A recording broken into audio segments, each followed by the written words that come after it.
যে সময়টা আমরা ভজনে নামবো সেটাই সকাল।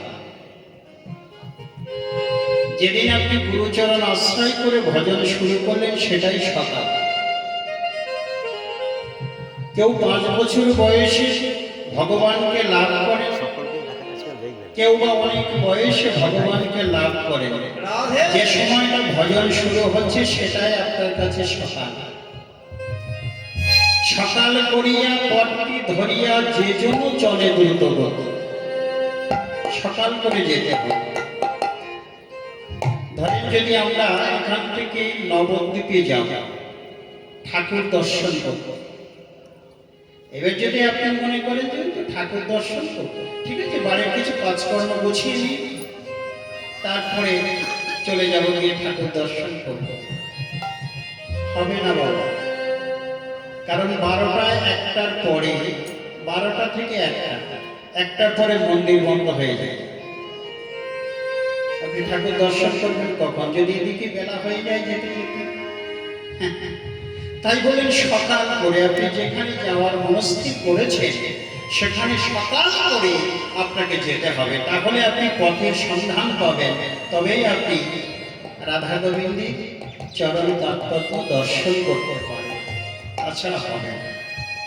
ভজনের ঘর যদি আপনি মনস্থির করেন যে আমি ভজন করব, বললেন যে আর দেরি নয়, তুমি তৎক্ষণাৎ তুমি নাম গ্রহণ করো, গুরুচরণ আশ্রয় করে ভজন শুরু করে দাও, সেটাই হলো সকাল।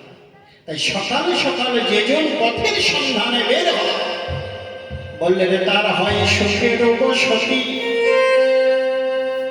যখন আপনি ভজন করবেন তখন আপনার আর কোনো জ্বালা থাকবে না। শাস্ত্রে কি বললেন? কৃষ্ণ ভুলি সেই জীবী অনাদি বহির্মুখ, অতএব মায়া তারে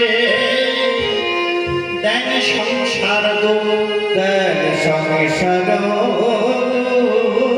প্রভু স্বর্গে উঠায়, প্রভু স্বর্গে উঠায়, প্রভু নরকে ডুবায়, নরকে ডোবায়।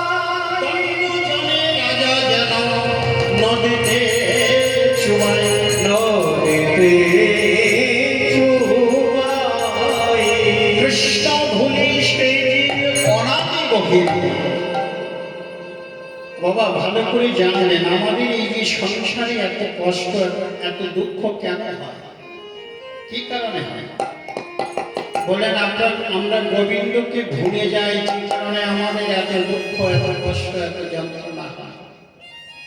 শাস্ত্রেই বলছে, কবিরাজ গোস্বামী বা চৈতন্য চরিতামৃতেই কলম দিয়েছেন, কৃষ্ণ ভুলি সেই জীব অনাদি বহির্মুখ। আমরা গোবিন্দকে ভুলে আছি, আজকের থেকে নয়। এই ভোলা রোগটা আমাদের আজকের নয়। আপনি ভাবছেন যে এই জন্মে আমি ভুলে আছি, তা নয়। অনাদি বহির্মুখ, অনাদি কাল হইতে আমরা ভুলে আছি। আমরা স্বরূপ ভোলা জীব। এই জন্মে আপনি কি করলেন, পরজন্মে আপনি তা বলতে পারবেন না। আমরা ভোলা জীব, ভুলে যাই, স্বরূপ ভোলা জীব, বদ্ধ জীব, মায়াবদ্ধ জীব। তাই বলেন কৃষ্ণ ভুলি সেই জীব অনাদি বহির্মুখ, অতএব মায়া তারে দেন সংসার। এই যে মায়া, গোবিন্দের যে বহিরঙ্গ শক্তি, এই মায়াটা আমাদের জ্বালা দেয়, দুঃখ দেয়, তাপ দেয়। কেন দেয়?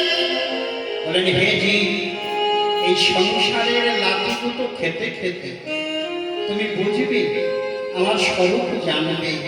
যখন জানবে তখন সব কিছু ছেড়ে আমার চরণে যখন শরণ নেবে, আমি তোমাদের কৃপা করব। কৃপা করে সেই জীবকে আমি ভবনদী পার করে দেব, পার করে দেব। তাই বলে কৃষ্ণ ভুলি সেই জীব অনাদি বহির্মুখ, অতএব মায়াকারে দেন সংসার দুঃখ। যদি আমরা গোবিন্দের সংসার করি তাহলে কি দুঃখ হবে? সংসার করতে হয়। সংসার ধর্ম বড় ধর্ম, এরপরে আর ধর্ম নাই। সংসারে থেকে ভজন করলে অনেক কিছু ছাড় পাওয়া যায়। যারা ত্যাগী বৈষ্ণব, যারা ত্যাগ করে চলে গেছেন, তাদের অনেক নিয়ম মানতে হয়। সংসার থেকে অত নিয়ম মানা লাগে না, কিন্তু সংসারটা তো করতে হবে। আমরা সংসারে এসে মায়ায় বদ্ধ হয়ে আমার আমার করে আমরা আর গোবিন্দকে ভুলে যাই, গোবিন্দের কথা আর মনে থাকে। বলেন এইভাবে ভুললে তো আমাদের দুঃখ